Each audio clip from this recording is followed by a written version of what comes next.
There are lots of anglers out there that struggle to get all their gear onto their transporter or their barrow. Let's face it, most of the time we are carrying a little bit too much gear sometimes.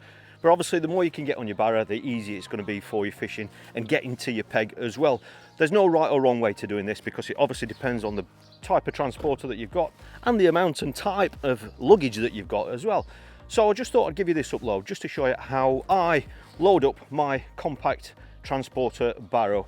This is all the kit that I've got here. This is what I take to just about the vast majority of matches that I fish. I'm not pole fishing today, so normally there might be a couple of rollers and maybe a top kit case as well as this, but this is pretty much what I take on all my matches. So let me show you how I'm going to get all this onto here so it's nice and safe. So the first thing to go on for me is the seat box. Now I put that on in reverse. I put it on that way. Obviously make sure it's nice and central because you don't want it to be toppling over.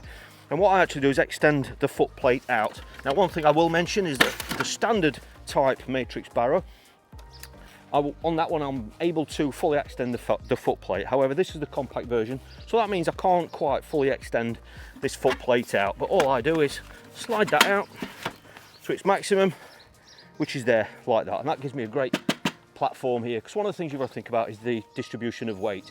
It's all right piling it and stacking it high.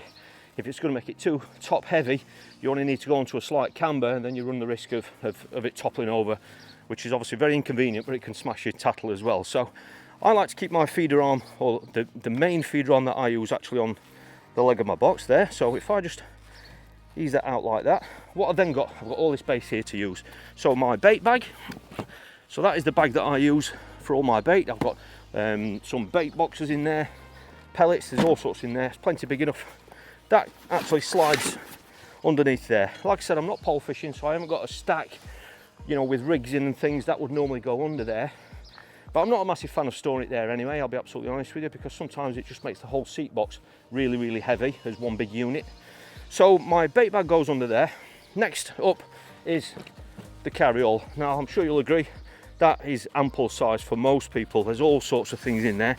I've got some feeders in there, some catapults, there's all sorts in there.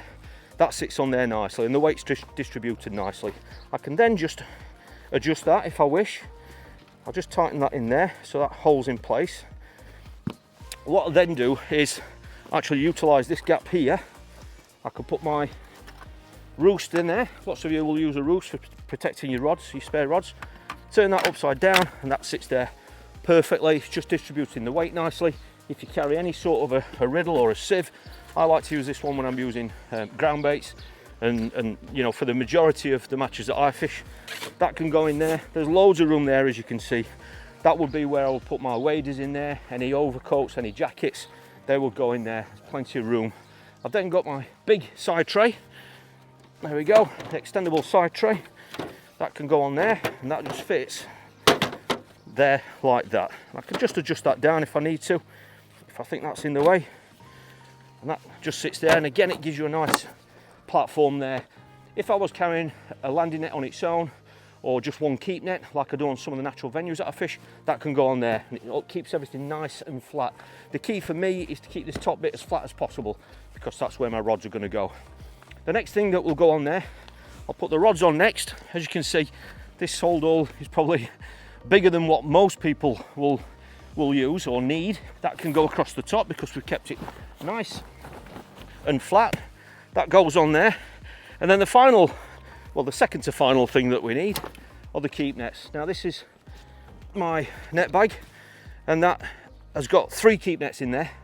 You can get 4 in there, but I've got some landing nets in there as well. And in order to distribute the weight properly, this can go on the back handle here. So I can literally just put that there. And if I hook those over the handles, they will go in place there. And if I let go, there we go. As you can see, it's really nicely balanced. There we go, no problems at all. The final thing is just one bungee strap. The biggest thing I can say to you about these, I've heard people call these rod breakers and all sorts. They're only rod breakers if you pull them too tight, and if you're pulling them tight over luggage that's not protecting your rods. This is a hard case. Most people don't need hard cases, I'll be absolutely honest. You know, it depends how you treat your kit. But I've got a bungee strap here that isn't too tight. It's going to hold everything in place, and all I do is there's a hook there, as you can see, hook that there, I thread that through the handle of the rod bag, round here, and then underneath into that hook there. Look, it's not too tight, it's not squashing it, you know, you don't want it to be pushed down here, otherwise it will damage rods, and that's it. You know, loads of kit on there, and that is a compact barrow, and there are other things that you can do. If I did have pole rollers, you can hook the pole rollers, because pole roller bags have handles on them. You can actually hook them over there or over there, and the same on that side, so you can get the rolls on there. And I can get another top kit case. If I push that over there, there's room there for a top kit case as well. It's just about keeping it really nice and simple, nice and compact if you can. I mean, I've got more gear here than I actually really need for today. There's even extra room down there for all sorts of bits and bobs down there. It's just about trying to make it a routine. As you've seen, I've just done that in real time for you, and I didn't have to think twice about it, and that's just because I learned how best to put my own luggage onto my barrow. You can do that at home and it becomes second nature. So when I get to my peg, when I get to the venue, I'm not thinking about this. I'm thinking about the fishing, I'm thinking about what I'm going to do, how I'm going to approach it, and all this just becomes second nature. So I hope that's helped some of you out. If you have got any further questions about anything that I may have missed on this, please pop them in the comments below. And if you'd like to see more fishing basics videos like this, please give this one a thumbs up and consider subscribing if you're new to the channel. So thanks for watching, and I'll look forward to seeing you next time.